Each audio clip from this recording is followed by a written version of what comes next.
Alright guys, TacticalRabbit here, and today I'm going to talk about whether pros should stream scrims. Bit of a tongue twister, but I'll try not to mess it up too many times. First of all, hopefully you can notice that the mic quality is at least somewhat better. I decided to cop, as the kids say, one of these blue Yeti microphones, given that it was Black Friday a couple of days ago, so hopefully it's much better. It should at least be a little bit better. I know it's not as good as it could be. I'm probably going to start running it through some audio software to make it the best as possible, because I know these videos are mostly audio based, so it makes sense to improve in that regard. Also, the webcam should be significantly better as well. Maybe it's not so good in this light, but definitely it should be higher quality, and it's also a wider view camera, which is nice. I don't have to make sure I'm fitting my head in the whole time, which is an issue with the old one, given my desk is kind of shallow here. And this should also be very helpful when I'm trying to branch out into more interview style content. I know Zed, when he's moving to, I think they've already moved to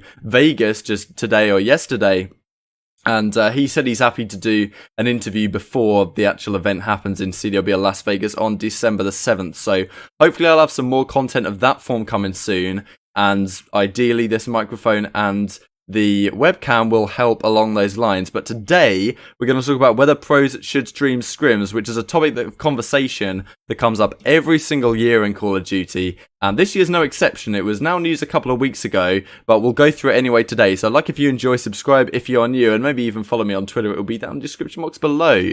So Aches tweeted this out a couple of weeks ago. There was a situation where 100 Thieves decided they were no longer going to stream scrims because they'd been struggling in scrims to some extent, and they decided, you know, let's do this off stream so we can make the most out of our scrims. So Lando, you know, he saw this post about them not streaming scrims anymore, and he said that don't let the hate stop you from doing something like that if that's what you want to do. So just to make things very clear and to set the scene a little bit of what scrims really are, if you guys may not be familiar, effectively scrims just means practice. So you scrim against another team, and you tend to play all the hardpoint maps, all the control maps in this game, or in the last game it would be CTF, so play a fair few maps against the other team, pretty much just go through the entire rotation. They never scrim S&D, because in S&D it becomes very difficult to practice your strategies against another pro team when you know that they're going to be effectively, you know what they're going to do. The strategies aren't incredibly in-depth in Call of Duty. You can definitely come up with some interesting things.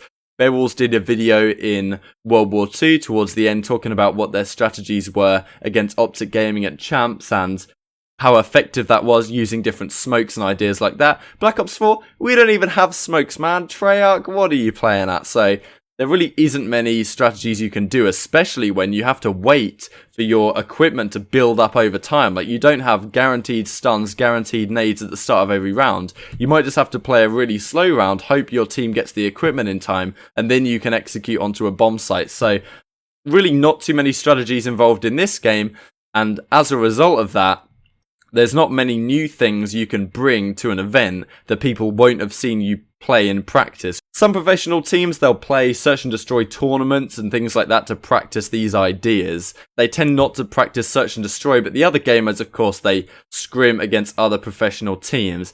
And in any other esport, you never get to see the practice games against other teams. Like CSGO, you never see their practice going on, and there's a few good reasons for that. But in Call of Duty, it's always tend to be a thing. People have always streamed their scrims online, and that's largely how it's always been. So, of course, there are positives and negatives to this situation. The positives of streaming scrims are largely for the fans. I really got into Call of Duty, or at least got heavily invested into Call of Duty, in Black Ops 3 time, when pretty much watching Karma and those guys stream their scrims, I'm gonna mess that up a couple of times at least, against the other professional teams. And it was really cool to see like how they're matching up in practice, and then what will happen when it comes to a real event. And obviously that's fantastic for fans, and everyone loves, or at least I loved watching scrims way more than I enjoyed watching Money 8s or what is unfortunately now Money 10s. And effectively that's what happens in CSGO as well. They play FPL all the time. That's basically what the streams are. They don't stream their practice or anything like that. They stream the fun games that are still there to help hone and improve your skill, but effectively just pick up games with random professional players. And that tends to be what most of the content is. I definitely agree with Aches that COD fans are entitled and spoiled in that aspect, because that's the way it's always been. We expect to be able to go on Twitch and find footage of pros scrimming other teams. Now, of course, you also have the negative sides. Now, these tend to be, of course, for the players themselves. When you're streaming, it makes it very difficult for you to be as open and honest with the situation as you would be if it was off stream, for example. Now, I think Lando thought that the reason why 100T were no longer streaming scrims was that they were getting a lot of haters effectively in their chat. You know, whoever they were streaming against, other people would saying how bad they were, and they didn't like the negativity and stuff in the chat. And he was effectively saying how don't let that stop you from streaming scrims. However, of course, that is part of it. If you're streaming and you're doing really well and everyone in the chat's loving it, effectively like the current OpTic Gaming situation, then you have no real incentives to stop streaming. But for 100 Thieves, they weren't doing so well and they were getting a lot of hate in their chat, and they decided, okay, in order to actually fix our issues, we need to be able to talk uncensored.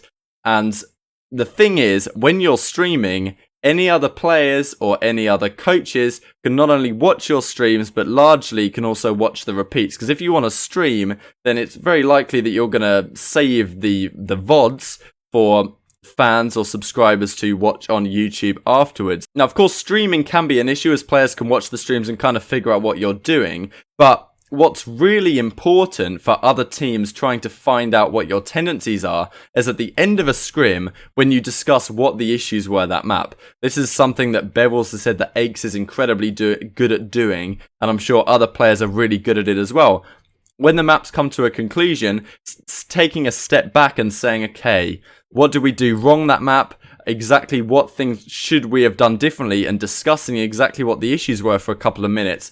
If a coach or a player is able to listen to that completely uncensored, they will gain effectively everything they need to know about that team and their play on that map. Those things are largely omitted on stream. When you're streaming scrims and something went wrong, you don't feel the necessity, or you don't feel like you should talk about exactly what went wrong, because other people watching the stream can easily pick up on that information and help use it against you. Now, in the past, the reason why streaming scrims has been so popular, as Method said on Twitter, now there's a few tweets I have up here. This was a Reddit thread from several days ago from Calcium, he's a Deserto writer, and a lot of these tweets have now been deleted, so I just want to go through a few of them. The one that I had on screen was this Aches one about no professional player should ever stream scrims, and Octane, this is a reply to Lando that said, it's not about haters in the chat, it's public perception about scrims. Any genuine discussion we attempt to have on stream becomes a Reddit thread, or it's blown out of proportion because we're losing. We're in a lose-lose situation trying to get better, and to be honest, it does seem to have helped 100 Thieves in that they made the finals of the Pro Down last week. It's something that not a lot of people would sin as possible a couple weeks ago in the 2Ks. Now, Bevel's actually deleted all of these tweets. I'm not exactly sure why, but COD is the only game where pro personalities are supposed to have the burden of carrying interest in the scene. That is the game's job. A very interesting component. Now, in the past, the reason why streams have been scrimmed, largely because what Method says down here, people used to stream scrims to make a living. Now we have substantial salaries and an obligation to perform to the best of our ability every event. Streaming scrims frequently is a liability to that. And I think he hits the nail on the head right there. In the past, there's an absolute necessity for pros to want to build their brand so they can get picked up by a better team, and also make a bit of money on the side when they're not getting the best salaries, if they stream their practice, because that's what everyone really wants to watch. However, it's got to the point now where, especially the top teams, they're making enough money that they don't feel like they need the extra money, of course. And they're also already high enough up in the spectrum of, I guess spectrum's the wrong word, but high enough up in the echelons of players, they don't feel the need to build their own brand, to someone like Aches or whatever. Like, they still stream, make a bit of money, build their fans, but streaming scrims, which is what really everyone wants to watch, isn't high on their agenda when it can be a liability for the success of their team, largely because they can't exactly talk about their mistakes exactly as they want to because they're on stream. And also, there's an incentive in the back of your mind when you're streaming to want to win the scrims. Largely, scrims are just about practice.